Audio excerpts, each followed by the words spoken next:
ഓം നമോ ഭഗവതേ വാസുദേവായ. കൃഷ്ണ ഭഗവാനെ ഗുരുവായൂരപ്പ. സർവത്ര ഗോവിന്ദ നാമസങ്കീർത്തനം. ഗോവിന്ദ ഗോവിന്ദ. ഇന്ന് ശ്രീമദ് മഹാഭാഗവത്തിൽ അഷ്ടമസ്കന്ധത്തിൽ ഗജേന്ദ്രമോക്ഷം എന്ന് പറയുന്ന ഒരു ഭാഗമാണ് പാരായണം ചെയ്യുന്നത്.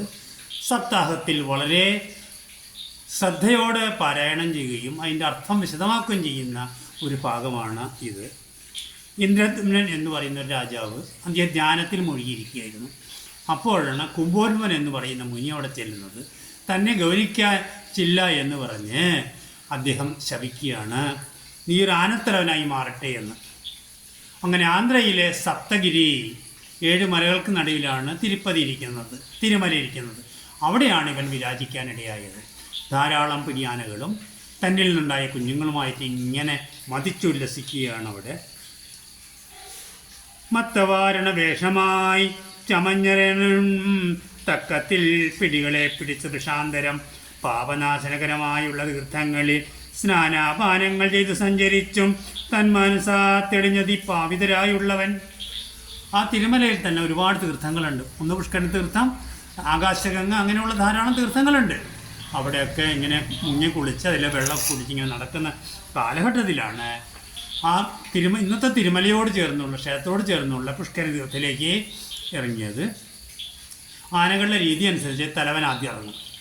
അപകടമില്ല എന്ന് തോന്നിക്കഴിഞ്ഞാൽ കുഞ്ഞുങ്ങൾ, പിന്നെ പിടിയാനകളൊക്കെ ഇറങ്ങും.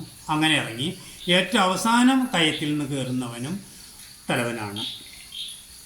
അങ്ങനെ കയറാൻ നേരത്താണ് ഒരു മുതല പിൻകാലുകളിലൊന്ന് പിടിച്ച് കയത്തിലേക്ക് താഴ്ത്താനായിട്ട് ശ്രമം നടത്തിയത്. കുഞ്ഞാനകൾക്കും പിടിയാനകൾക്കും ഗൃഹസ്ഥൻ കുളിത്തണ്ണി തുമ്പിയാൽ മുങ്ങിക്കുളിച്ചവരുല്ലസിക്കയാൽ കണ്ടില്ല മായാവിവശൻ വിപത്തിനെ. പിൻകാലിൽ മുതല പിടിച്ചു. അങ്ങനെ താഴത്തേക്ക് ഇങ്ങനെ വലിച്ചുകൊണ്ടിരിക്കുകയാണ്. താമരപ്പൊയ്കയാണത്. നക്രം കരുത്താർന്നു വലിക്കേ യൂഥവൻ പിടഞ്ഞു. പെണ്ണാനകൾ നോക്കി നിൽക്കേ കരഞ്ഞു. പിന്നിൽ തുണ നിൽപ്പവർക്കുമോത്തില്ല ഗജശ്രേഷ്ഠനെ മുക്തനാക്കുവാൻ. മറ്റാനകളും നിസ്സഹായരായിരുന്നു. എന്ത് ചെയ്യണമെന്ന് അവർക്കും അറിയില്ല. അങ്ങനെ നിൽക്കുന്ന സമയത്താണ് തൻ്റെ പൂർവ്വജന്മത്തിലെ പുണ്യം കൊണ്ടാണ് അവനത് ഓർത്തത്. അവൻ്റെ പൂർവ്വപുണ്യത്തിലാണ് ഭഗവാനെ ഒരു താമരപ്പൂവെടുത്ത് ഭഗവാന്റെ തുമ്പിക്കൈയിൽ പിടിച്ച് ഭഗവാന്റെ പാതാരബിന്ദങ്ങളിൽ സമർപ്പിക്കുന്നു എന്നതാണ്. പാലാടിയിൽ കുടികൊള്ളുന്ന വിഷ്ണു ഭഗവാന്റെ പാതാരബിന്ദങ്ങളിൽ സമർപ്പിക്കുന്നു എന്ന ഭാവന മാത്രം. ഓം വിശ്വം ചൈതന്യവത്താക്കും പുമാനെ ആദിബീജമേ ഭഗവാനെ കുമ്പിടുന്നേൻ സർവേശ ഭഗവാനെ ഞാൻ. എന്നിട്ട് ഈ മന്ത്രമാണ് ജപിച്ചത്. നാരായണ ഹിരഗുരു ഭഗവാൻ നമസ്തേ. ഭഗവാനെ വിളി കേട്ടു. പെട്ടെന്ന് തന്നെ ഗരുഡായുടനായി ഗരുഡൻ്റെ പുറത്തേറി ഇവിടെ വന്നു. ശ്രീചക്രം കൊണ്ട് മുതലയെ വധിച്ചു. അങ്ങനെ ആനയ്ക്ക് മുക്തി പ്രാപിക്കാനുള്ള ഉപദേശവും നൽകി. അപ്പോൾ ഇതാണ് ഇവിടെ ചുരുക്കി പറയുന്നത്. ഒരു തിര്യക്ക്, ആന എന്ന് പറഞ്ഞാൽ തിര്യക്കാണ്.